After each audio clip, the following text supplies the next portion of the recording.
Ден 22 от априлското им предизвикателство, последния ден от предизвикателството, но може би и най-вълнуващия. Ден, както видяхте, започна с прелитащи самолети над главата ми и гледка към Темза, след което се приготвих и тръгнах към центъра, за да се срещна с моите колеги, където обядвахме, след което се подготвихме и разбира се, страшно много снимки. Завършването беше в Сенет Хаус, която е емблематична сграда, използвана за сет за многобройни филмови продукции, като Batman Begins, The Dark Knight Rises, No Time to Die, Fast and Furious 6, Nanny McBee and the Big Bang и много серии като The Crown, The Killing Eve, Bodyguard.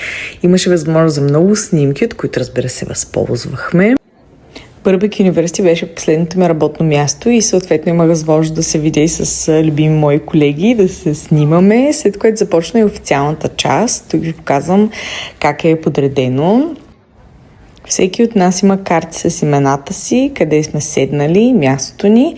И също тук може да видите името ми и колко малко хора всъщност имаме такава специалност в Англия в момента. И идва и началото на самата церемония. Всичко е изключително официално. Това е нашата учителка, може да я видите. Алмат Макдул се казва, а това е вайс-чанслър, т.е. директора на университета.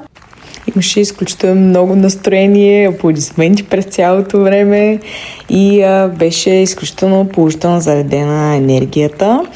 След което един по един започнахме да излизаме на сцената, изчита се какво е завършил човек. Името му, ръкостискане с вайс-чанслъра, тук се нареждаме всички и идва и моя ред.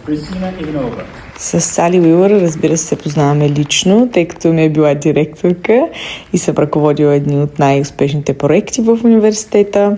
Тук вече затваряме церемонията изключително официално и съответно се отправяме към организираната ни почерпка и дойде време деня да приключи, но това е само началото и най-хубавото за невроразнообразието в България тепърва предстои.